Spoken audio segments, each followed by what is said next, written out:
চতুর্থ দিনের শুটিংয়ের শুরুতে আমরা একটু টিফিন করে নিলাম সকাল সকাল। খুব সুন্দর টিফিনটা। আর ওইদিকে দেখো আমাদের কৃষ্ণদা টিফিন করছে এবং কৃষ্ণদা বলছে যে খুব সুন্দর হয়েছে টিফিনটা।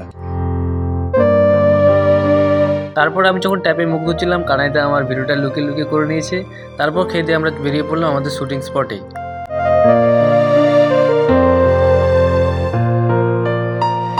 তারপর ওই ডান দিকে দেখো প্রচুর গাড়ি দাঁড়িয়ে আছে, কারণ ওখানে একটা ফুটবল খেলা হচ্ছিল, তাই অনেক দর্শক এসেছে এবং ওখানে গ্যারেজে প্রচুর বাইক রাখা ছিল, তোমরা দেখতেই পারছো ওই দিকটায়।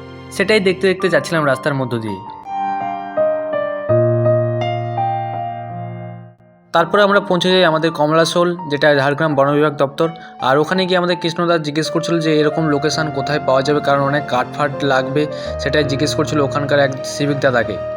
এই সিভিক দাদা খুব হেল্পফুল, আমাদের শ্যুটিংয়ের পারপাসটা উনি খুব হ্যান্ডেল করে দিয়েছিল।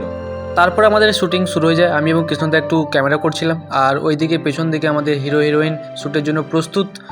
তারপর শ্যুট শুরু হয়ে যায়। আর এইদিকে দেখো গরুগুলো যাচ্ছে, আর এইদিকে আমাদের ডিউপি সমীরদা ক্যামেরা করছে।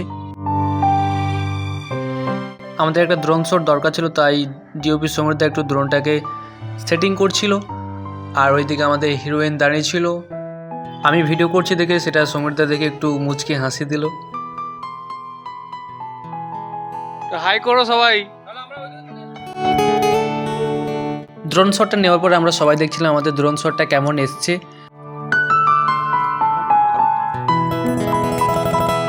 এবং আমাদের পরবর্তী শ্যুট শুরু হয় এবং হিরোইন চুল ঠিক করছিল, সেটা থেকে কৃষ্ণদা বলছিল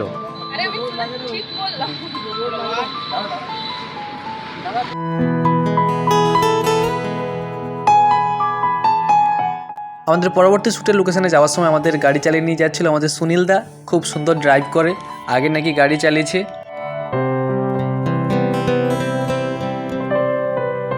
এবং আমরা চলে এসেছি আমাদের পরবর্তী শ্যুটের লোকেশন, এবং সেখানে রোহনদা কীরকম আওয়াজ করছিল শোনো।